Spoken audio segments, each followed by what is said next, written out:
जब देवताओं का सबसे खौफनाक दुश्मन क्रोनोस अपनी कैद तोड़कर फिर से जागने लगा तो उन्हें जरूरत पड़ी एक महाअस्त्र की। लेकिन जब देवताओं को ही बेड़ियों में जकड़ लिया गया तो इस प्रलय को रोकने की आखिरी उम्मीद बना वो शख्स जिसने दुनिया को पहले भी तबाही से बचाया था। उस महाअस्त्र तक पहुंचने के लिए पर्सियस को गुजरना पड़ा एक ऐसी रहस्यमयी भूल भुलैया से जो आपके दिमाग के साथ खेलती है और जहाँ रास्ता हर पल बदलता है, जहाँ की पहरेदारी करते हैं विशालकाय साइक्लोप्स जिनके हाथों से बच निकलना नामुमकिन है। अपनी मंजिल तक पहुंचने के लिए उसे सामना करना पड़ा नरक के सबसे खौफनाक राक्षसों का। लेकिन इन दानवों से भी बड़ी चुनौती उसके ही अपनों का धोखा बन गया। ये कहानी है राथ ऑफ द टाइटन्स मूवी की।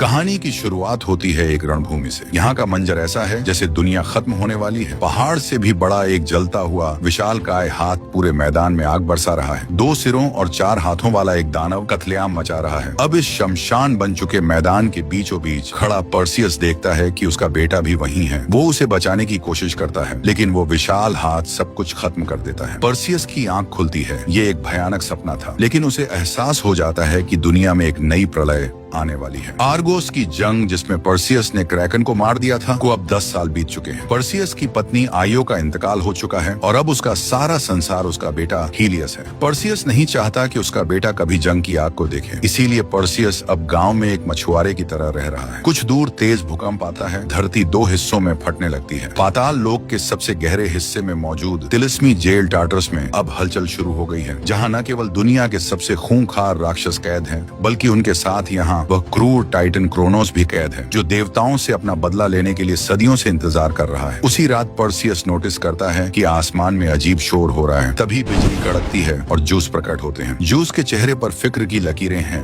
वह पर्सियस को कहता है कि आर्गोस की तबाही के बाद इंसानों ने देवताओं से प्रार्थनाएं करना बंद कर दिया है, जिसकी वजह से देवता बूढ़े हो रहे हैं और उनकी ताकत खत्म हो रही है। जूस कहता है कि टार्टरस की जेल से अगर क्रोनोस आजाद हो गया तो पूरी दुनिया राख बन जाएगी। जूस पर्सियस की मदद मांगता है लेकिन पर्सियस कहता है कि वो अपने बेटे को अकेले छोड़कर नहीं जा सकता और वो जूस के साथ जाने के लिए इनकार कर देता है। जूस पर्सियस से कहता है कि तुम्हारा आधा इंसान होना तुम्हें देवताओं से भी ताकतवर बनाता है। यह कहकर वह वहाँ से चला जाता है। जूस अब सीधा अंडरवर्ल्ड के सबसे गहरे हिस्से में पहुँचता है। पोसाइडन भी पहले से ही वहाँ पहुँच चुका है। कुछ देर बाद जूस का बेटा एरिस भी वहाँ आ जाता है। एरिस जूस से काफी खफा है क्योंकि उसे लगता है कि जूस ने उससे ज्यादा अहमियत पर्सियस को दी है। जूस उन्हें टार्टरस जेल के पास लेकर जाता है। टार्टरस की उस अद्भुत जेल की दीवारों में काफी हलचल है। जूस हेडीज को पुकारता है। हेडीज वहाँ प्रकट होता है। जूस हेडीज से पुरानी दुश्मनी भूलकर साथ लड़ने के लिए कहता है ताकि क्रोनोस को कैद में रखा जा सके। लेकिन तभी उनको कुछ राक्षस चारों तरफ से घेर लेते हैं और उन पर हमला कर देते हैं। दरअसल हेडीज ने उनको धोखा दिया है। अचानक हुए हमले की वजह से जूस और पोसाइडन भी उनका मुकाबला नहीं कर पाते हैं। एक आग का गोला पोसाइडन को जाकर लगता है और वो घायल हो जाता है। एरीज भी अपना हथियार निकालता है लेकिन वो अपने ही पिता जूस पर हमला कर देता है क्योंकि एरीज भी हेडीज से मिला हुआ है। जूस को ये देखकर काफी धक्का लगता है। जूस को बेहोश करने के बाद एरीज जूस के हथियार थंडरबोल्ट को ले लेता है। अगली सुबह जमीन से खौफनाक राक्षस निकलने लगते हैं। पर्सियस नोटिस करता है कि उनमें से एक आग का गोला उनके गांव की दिशा में बढ़ रहा है। वह तेजी से अपने घर की तरफ भागता है। वह आग का गोला उनके गांव के बीच गिरता है। जमीन के अंदर एक दानव तेजी से आगे बढ़ता है और एक धमाके के साथ जमीन फाड़कर बाहर निकलता है। पर्सियस नोटिस करता है कि राक्षस सीधा उसके बेटे की दिशा में जा रहा है। वह अपनी वो तलवार उठाता है जो जूस ने उसे दी थी। पर्सियस उस राक्षस की दिशा में भागता है। चारों तरफ उस दानव ने तबाही मचा रखी है और लोगों को जिंदा जला रहा है। तभी वह दानव काइमेरा उसके सामने आता है। ये 2 सिरों वाला एक ऐसा शैतान है जो एक सिर से जहर फेंकता है और दूसरे सिर से आग उगलता है और जिसकी पूंछ एक जहरीला सांप है। पर्सियस अपनी फुर्ती का इस्तेमाल करके काइमेरा के ऊपर जंप करता है और उसके ऊपर वार करता है लेकिन काइमेरा पर्सियस को गिरा देता है। काइमेरा उन्हें जलाने की कोशिश करता है लेकिन पर्सियस पास पड़े एक लकड़ी के टुकड़े को उठाकर उस आग को रोक लेता है। काइमेरा फिर से गांव वालों के पीछे दौड़ता है। वो सब कुछ तोड़ते हुए आगे बढ़ता है। पर्सियस भी उसका पीछा करता है लेकिन जैसे ही वह हीलियस तक पहुंचना चाहता है काइमेरा दीवार तोड़कर उनके बीच आ जाता है। हीलियस की जान बचाने के लिए पर्सियस काइमेरा को ललकारता है। काइमेरा पर्सियस को घसीटते हुए दौड़ता है और वो दोनों दीवार तोड़ते हुए एक घर में जा गिरते हैं। काइमेरा एक जाल में फंस जाता है और उसके जहर फेंकने वाले मुंह में लोहे का एंकर फंस जाता है। काइमेरा अपनी सांप वाली पूंछ से हमला करने की कोशिश करता है लेकिन पर्सियस उसे काट देता है। काइमेरा वहां से भाग उठता है। पर्सियस उस पर हमला करता है और उसके एक सिर को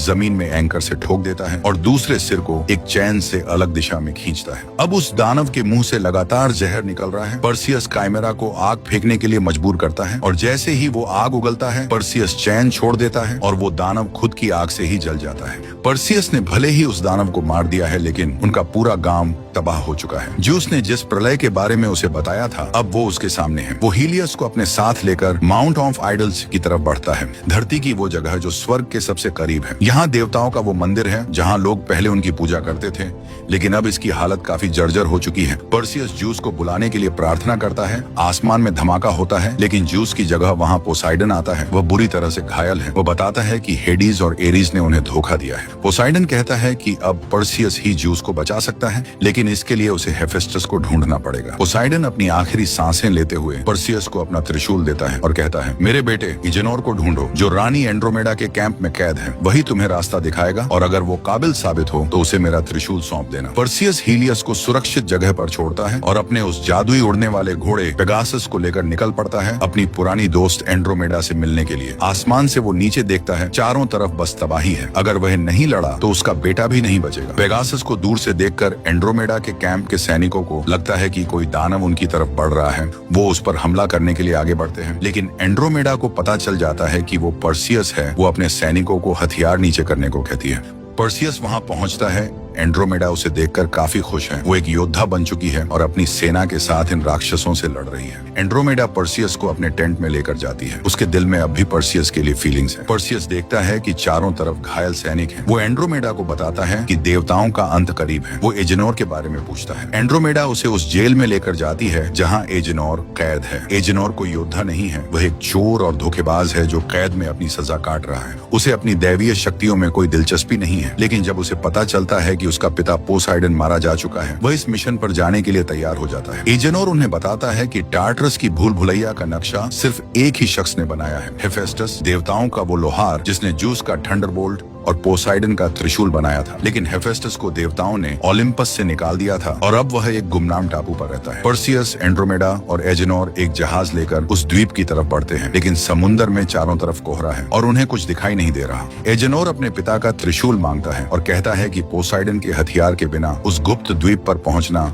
नामुमकिन है। पर्सियस एजेनोर पे भरोसा करते हुए उसे पोसाइडन का वो त्रिशूल दे देता है। जैसे ही एजेनोर उस त्रिशूल को पकड़ता है, समुन्दर में एक जोरदार कंपन होता है। पोसाइडन की दैवीय शक्ति के प्रभाव से वह जहाज खुद ब खुद अपनी दिशा बदलने लगता है और उस रहस्यमयी द्वीप की तरफ बढ़ने लगता है। द्वीप का नजारा बहुत खूबसूरत है। चारों तरफ जंगल फैला हुआ है। जब वे जंगल के अंदर कदम बढ़ाते हैं तो उन्हें एहसास होता है कि पूरे इलाके में जाल बिछे हुए हैं। कुछ दूर आगे जाकर एजेनोर गलती से एक जाल को एक्टिवेट कर देता है। वो कुछ कर पाते उससे पहले ही वो एक पिंजरे में कैद हो जाता है और वो पिंजरा काउंटर वेट के भारी दबाव की वजह से झटके के साथ ऊपर की ओर खिंच जाता है। तभी दूर जंगल में उन्हें एक दहाड़ सुनाई देती है। वो कुछ कर पाते उससे पहले ही एजेनोर को दूर खींच लिया जाता है। पर्सियस बिना वक्त गवाए उसके पीछे दौड़ पड़ता है, लेकिन तभी अचानक एक विशाल पेड़ उसकी दिशा में आता है। पेड़ों के बीच से एक विशालकाय दानव उसकी तरफ बढ़ रहा है। पर्सियस वहाँ से भागता है, लेकिन वो दानव उसका पीछा करता है। ये साइक्लोप्स था, एक आंख वाला विशालकाय राक्षस। उसका हर एक वार जंगल के विशाल पेड़ों के भी दो टुकड़े कर दे रहा है। दूसरी तरफ एक और साइक्लोप्स एंड्रोमेडा और उसके सैनिकों को घेर लेता है। वह बिना किसी रहम के उन पर टूट पड़ता है और उन्हें मारना शुरू कर देता है। एंड्रोमेडा और उसकी एक सैनिक बचकर एक गड्ढे में छुप जाते हैं, लेकिन वह साइक्लोप्स उनका पीछा नहीं छोड़ रहा। पर्सियस भागकर एक ट्रैप के पास पहुंचता है। तभी वह साइक्लोप्स वहां पहुंचकर दोबारा पर्सियस पर हमला कर देता है। पर्सियस अपनी तलवार से उसका हाथ रोकता है। कुछ सैनिक भी वहां आकर पर्सियस की मदद करते हैं। मौका पाते ही पर्सियस उस ट्रैप को एक्टिवेट कर देता है और वह पेड़ सीधा उस साइक्लोप्स के सिर पर जाकर लगता है। साइक्लोप्स वही बेहोश होकर गिर जाता है।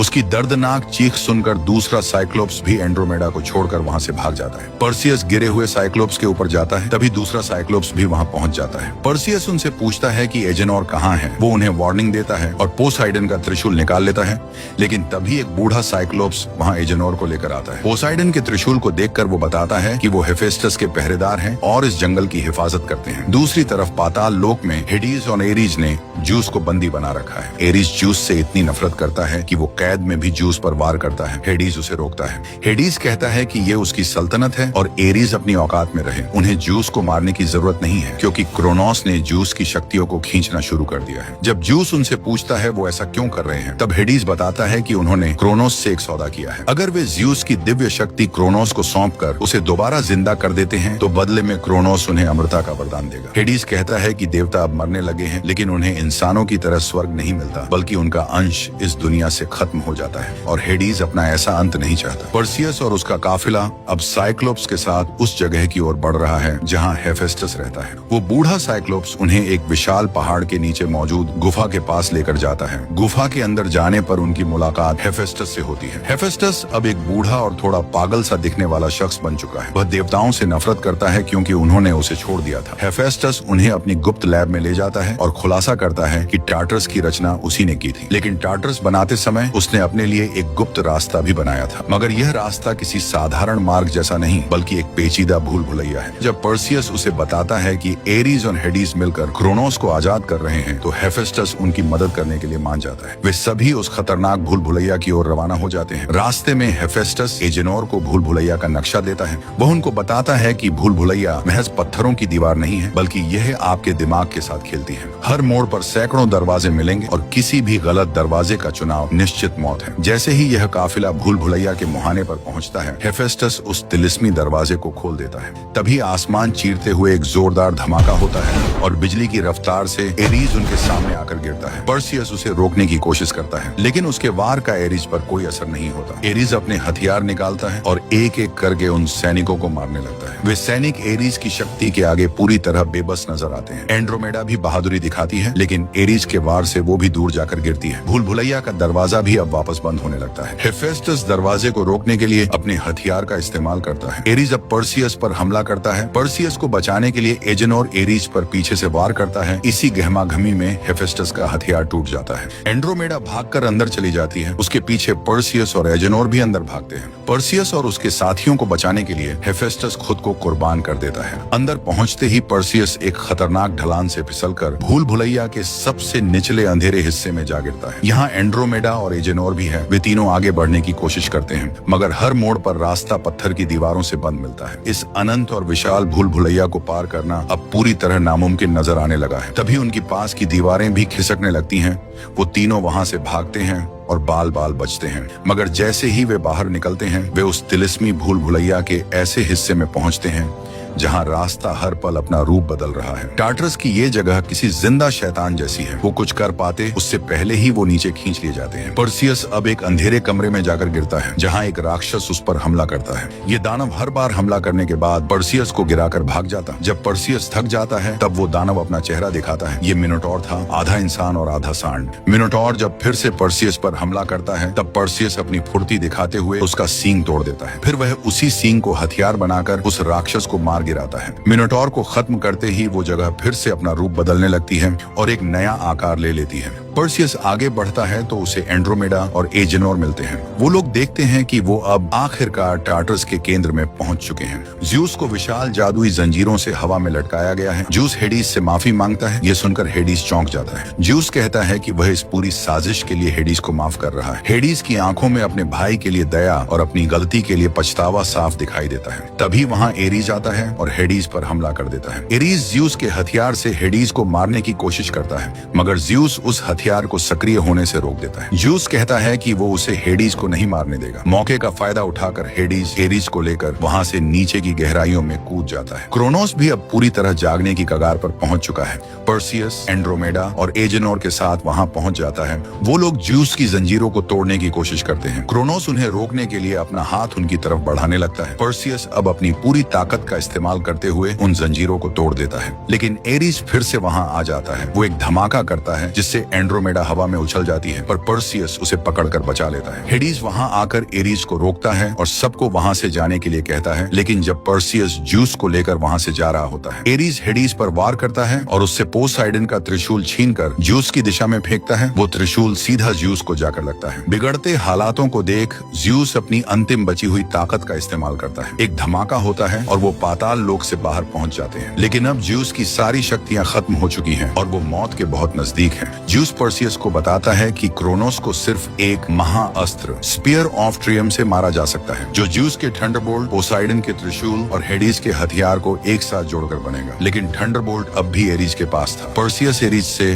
प्रार्थना के जरिए बात करता है। वो कहता है कि अब समय आ गया है कि वो साबित कर दे कि उनमें से कौन ज्यूस का काबिल बेटा है। पर्सियस एजेनोर और एंड्रोमेडा को कहता है कि उन्हें क्रोनोस को कुछ समय के लिए रोकना होगा। इसके बाद पर्सियस एरीज से मुकाबला करने के लिए वहां से निकल पड़ता है। अब इस तबाही को रोकने की सारी जिम्मेदारी एंड्रोमेडा के जांबाज सैनिकों के कंधों पर आ टिकी है। तभी एक जोरदार धमाका होता है। ये इतना तेज है कि पूरा मैदान धुएं के गुबार में समा जाता है। एंड्रोमेडा को एहसास हो जाता है कि ये क्रोनोस है। धमाके से निकल रहे आग के गोलों से बचते हुए पर्सियस आगे बढ़ता है, लेकिन जैसे ही ये धधकते गोले जमीन से टकराते हैं, उनके अंदर से क्रोनोस के खूंखार योद्धा मखाई निकलते हैं। जैसे ही ये राक्षस इंसानी फौज पर हमला करते हैं, मंजर कत्लेआम में बदल जाता है। मखाई की तलवारें बिजली की रफ्तार से चलती हैं और एक एक वार में कई सैनिकों के पर खच्चे उड़ा देती हैं। दूसरी तरफ पर्सियस मंदिर में पहुंचकर देखता है कि एरीज पहले से वहां खड़ा है, लेकिन एरीज हीलियस को भी वहां लेकर आया है। एरीज पर्सियस से कहता है कि वो उसे उसके बेटे के सामने मारेगा, ताकि उसे पता चल सके कि अगर किसी से उसका बाप छीन लिया जाए तो उस पर क्या गुजरती है। पर्सियस एरीज पर हमला करता है, लेकिन एरीज की ताकत पर्सियस के मुकाबले कहीं ज्यादा है। पर्सियस के वार बेअसर साबित होते हैं और एरीज उसे उठा के पटक देता है। एरीज उसे बहुत ही बेरहमी से मारता है और उसे पकड़कर मंदिर में मौजूद विशाल पिलर्स पर दे मारता है। जब एरीज को लगता है कि पर्सियस हार चुका है, तब वो वापस हीलियस के पास जाता है, लेकिन अब पर्सियस अपने बेटे को बचाने के लिए अपनी बची हुई ताकत जुटाकर एरीज पर हमला करता है। वो उसे पीछे से पकड़ता है और उसी का खंजर एरीज के सीने में मारता है। इसके बाद पर्सियस ज्यूस का थंडरबोल्ट एरीज में घुसा देता है। अपने भाई को मरता देख पर्सियस को दुख होता है। एरीज मर जाता है और उसका शरीर राख बनकर बिखर जाता है। अब उसके पास तीनों हथियार आ गए हैं और वो क्रोनोस का सामना करने के लिए तैयार है। वो उन तीनों हथियारों को जोड़ता है, जिससे बनता है वो महाअस्त्र स्पीयर ऑफ ट्रियम। अब हेडीज भी युद्ध के मैदान में पहुंच चुका है। वो ज्यूस के पास जाता है और उसे कहता है कि मैंने भी तुम्हें माफ कर दिया है। ये कहकर वो अपनी आधी ताकत ज्यूस को दे देता है। ज्यूस के घाव भर जाते हैं और वो फिर से जवान हो जाता है। देवताओं का यह पुनर्मिलन अब इस तबाही को रोकने की नई उम्मीद है। अब ये दोनों भाई क्रोनोस के राक्षसों को धूल चटाने लगते हैं। इन दोनों को रणभूमि में लड़ते देखकर एहसास होता है कि आखिर इन्हें ब्रह्मांड का देवता क्यों कहा जाता है। हेडीज और ज्यूस अपनी शक्तियों से क्रोनोस के मखाई दानवों को मक्खियों की तरह हवा में उड़ा देते हैं, लेकिन तभी क्रोनोस जमीन को फाड़कर बाहर निकलने लगता है, जिसका आकार इतना विशाल है कि उसके सामने पहाड़ भी छोटे लग रहे हैं। ज्यूस अपनी शक्तियों का इस्तेमाल कर क्रोनोस पर हमला करता है, लेकिन इससे क्रोनोस अब और भी ज्यादा गुस्से में आ जाता है। वह अपने एक ही वार से पूरे के पूरे पहाड़ को नेस्तो नाबूद कर देता है। पर्सियस भी अब क्रोनोस की तरफ बढ़ रहा है, लेकिन क्रोनोस लगातार आग की बारिश कर रहा है। उसका हर एक हमला पूरे जंग के मैदान में आग के गोले बरसा रहा है। ज्यूस और हेडीज को समझ आ जाता है कि पर्सियस को क्रोनोस तक पहुंचाने के लिए उन्हें क्रोनोस को रोकना पड़ेगा। वो दोनों अपनी शक्तियों को मिलाकर अपनी पूरी ताकत के साथ क्रोनोस पर एक वार करते हैं। इस वार से क्रोनोस भी हिल जाता है और चंद पलों के लिए अपना मुंह खोल लेता है। पर्सियस को हमला करने का एक मौका मिल जाता है। क्रोनोस ज्यूस और हेडीज को रोकने के लिए जमीन पर अपना मुक्का मारता है, जिससे आग का एक तूफान उठ जाता है। ज्यूस अपनी बची हुई ताकत का इस्तेमाल करके एक सुरक्षा कवच बनाकर हेडीज को बचा लेता है। पेगासस भी पर्सियस का पूरा साथ देता है और वो दोनों आग को चीरते हुए आगे बढ़ते हैं। पर्सियस सीधे क्रोनोस के उस जलते हुए मुंह में एक सुसाइड डाइव लगाता है।